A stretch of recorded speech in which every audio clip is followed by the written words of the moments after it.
उत्तर प्रदेश जाइए, माननीय बहन जी है समाज की कद्दावर नेता, चंद्रशेखर आजाद है कद्दावर नेता, उदित राज, फूल सिंह बरैया, प्रकाश अंबेडकर, रामदास अठावले, वामन मेश्राम, चिराग पासवान, एम.के. स्टालिन, समाजवादी पार्टी के राष्ट्रीय अध्यक्ष अखिलेश यादव। मथुरा की धरती से बताओ कि हमारे नेताओं को एकजुट होना चाहिए या नहीं होना चाहिए? दोनों हाथ उठा के बताओ, एकजुट होना चाहिए या नहीं होना चाहिए?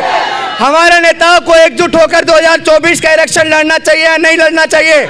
इसमें चमार, वाल्मीकि, कोरी, कुर्मी, पासी, धोबी, धानु, कहीर, गडरिया, गुज्जर, जाट, नाई, यादव, तेली, कुमार, महार, पटेल, डोम, वो 6743 जातियां आती हैं। आपको ये नीला झंडा क्या लाल किले की गद्दी से नहीं लहराना है? बताओ, लाल किले की गद्दी से झंडा लहरना चाहिए या नहीं लहरना चाहिए? बताओ। लेकिन क्या बिखर के लाल किले की गद्दी से झंडा लहर जाएगा? नहीं लहरे। मुर्दा लोहे को औजार बनाने वाले, अपनी आंखों के आंसुओं को अंगार बनाने वाले, और हमें तो मजबूर कर रखा है हमारे नेताओं ने, वरना हम हैं इस मुल्क की सरकार बनाने वाले। समाज एकजुट नहीं, आखिर समाज आपको कब तक एकजुट होकर दिखाएगा? समाज ने कितनी बार हमारे नेता को स्थापित किया या नहीं किया? लेकिन अब समाज को आप कब एकजुट होकर दिखाएंगे, ये बता दीजिए। क्या आज हमारे नेताओं को एकजुट नहीं होना चाहिए? 2024 के इलेक्शन में भारतीय जनता पार्टी की सरकार दोबारा ना बन जाए, मनुवादी व्यवस्था की सरकार दोबारा ना बन जाए। जो सरकार आज इस देश में सबसे ज्यादा हिस्सेदारी किसकी है बताओ? संख्या किसकी है? हमारी। और आज मूछें रखने पर अगर हत्याएं किसी की होती तो बताओ किसकी हो रही? हमारे समाज की। 9 साल के मासूम को महज मटका छूने पे मार दिया जाता है, किसके समाज का था? रात को 2:30 बजे बहन मनीषा वाल्मीकि को बलात्कार कर कूड़े करकट के साथ जला दिया जाता है, किसके समाज की थी? आज भी महाराष्ट्र के नांदेड़ में हमारे रहबर, हमारे मसीहा डॉक्टर बाबा साहेब अम्बेडकर की जयंती मनाने पर चाकुओं से गोद गोद कर उसकी निर्मम हत्या कर दी, बताओ किसके समाज का था? आजादी के 75 साल बाद भी ये मंजर है, बताओ। कितने कितने और केसेस का हम लोग इंतजार करेंगे? दोबारा किसी पायल तड़वी का इंतजार कर रहे हैं कि दोबारा किसी जातिगत शोषण का शिकार हुए रोहित वेमुला का हम लोग इंतजार कर रहे हैं? बताओ समाज के कितने नेता आपको गिनाऊं एक से एक कद्दावर?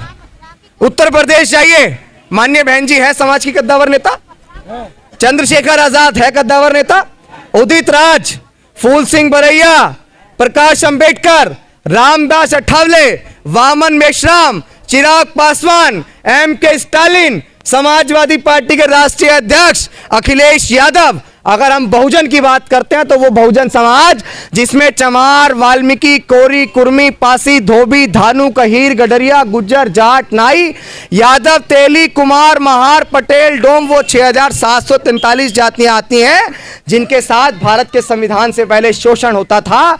गले में हांडी, पीछे झाड़ू थी, सुबह शाम घर से बाहर निकलने का अधिकार नहीं था, विद्यालयों में पढ़ने का अधिकार नहीं था, और आज वो लोग अपने आप को तुर्रम खा समझे बैठे। 2024 के बाद सबका मुखालता निकल जाएगा। मणिपुर के अंदर जो दंगा चल रहा है, वो दंगे की हकीकत क्या आप लोगों को पता है? वो दंगा आरक्षण और आरक्षण विरोधियों के बीच की एक लड़ाई है, जो एक ट्रायल मणिपुर के अंदर छेड़ा गया है। और 2024 के इलेक्शन के बाद अगर आप लोग कामयाब नहीं हुए तो वो पिक्चर पूरे देश में रिलीज होगी, और जब आप सब लोग पिटेंगे तब एहसास होगा नेताओं को भी, जो लोग हमारा विरोध कर रहे हैं उनको भी एहसास होगा कि यार अगर अभिषेक के उस आंदोलन का सपोर्ट कर देते, उस बहुजन जागो मार्च का समर्थन कर देते तो आज पिटते नहीं। लेकिन पिटने के बाद और मौका हाथ से निकल जाने के बाद अब पछतावा क्या होए जब चिड़िया चुग गई खेत। तो मौका हाथ से निकल जाने के बाद अगर पछताए तो क्या ऐसा पछताने का कोई फायदा है? जब हमें पता है कि बिखर के शासक नहीं बन सकते और एकजुट हो जाएंगे तो हम लोग शासक बन जाएंगे, तो काहे एकजुट नहीं हो रहा है? मुर्दा लोहे को औजार बनाने वाले, मेरी बात को बड़े ध्यान से सुनिएगा, मुर्दा लोहे को औजार बनाने वाले, अपनी आंखों के आंसुओं को अंगार बनाने वाले, और हमें तो मजबूर कर रखा है हमारे नेताओं ने, वरना हम हैं इस मुल्क की सरकार बनाने वाले। इस देश में सबसे ज्यादा संख्या हमारी होने के बावजूद हमारी सरकार नहीं। बिखर के कैसे हम आखिर यहां काम अब होएंगे।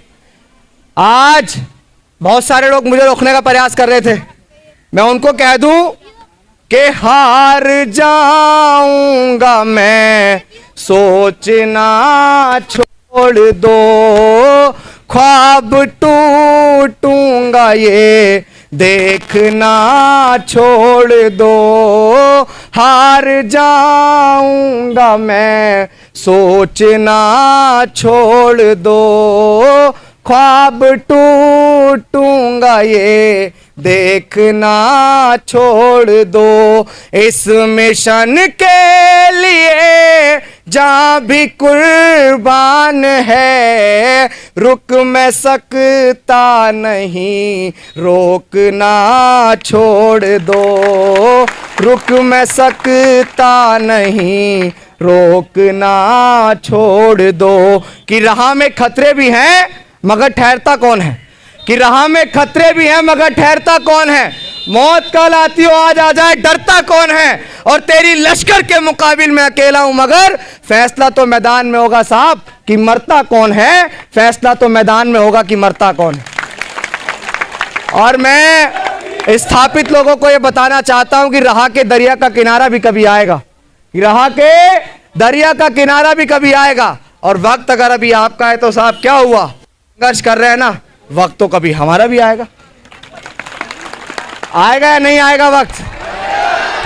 मथुरा की धरती से बताओ कि हमारे नेताओं को एकजुट होना चाहिए या नहीं होना चाहिए? दोनों हाथ उठा के बताओ, एकजुट होना चाहिए या नहीं होना चाहिए?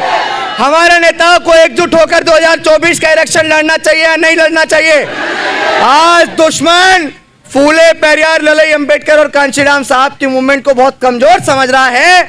आपको इस नीले झंडे को इधर दिखाओ, आपको ये नीला झंडा क्या लाल किले की गद्दी से नहीं लहराना है? बताओ, लाल किले की गद्दी से झंडा लहरना चाहिए या नहीं लहरना चाहिए? बताओ।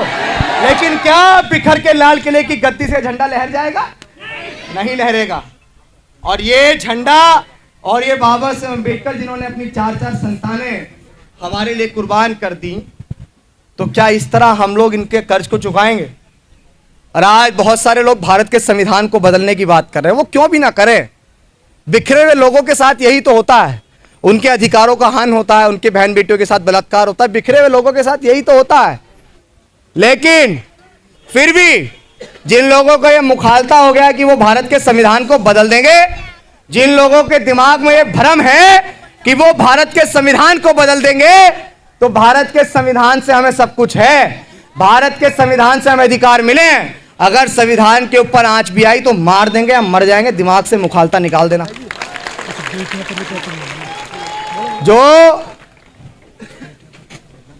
जो देखो यहां बहुत सारे लोग हैं, शिक्षा को लेके मैं बहुत सारी चीजें आपको बताना चाहता हूं कि शिक्षा जो है ना, डॉक्टर अंबेडकर ने कहा ना कि शिक्षा वो शेरनी का। इस खबर को देखने के बाद क्या है आपकी राय, नीचे दिए गए कमेंट बॉक्स में दीजिए अपनी राय। ऐसी तमाम बड़ी खबरों को देखने के लिए जुड़े रहिए हमारे साथ। खबर अच्छी लगे तो लाइक कीजिए और शेयर कीजिए, और हाँ, चैनल को सब्सक्राइब कर घंटे वाली बटन को दबाना ना भूलिए। फिर आते हैं आपके बीच कुछ खास खबरों के साथ, तब तक के लिए नमस्कार, जय भीम।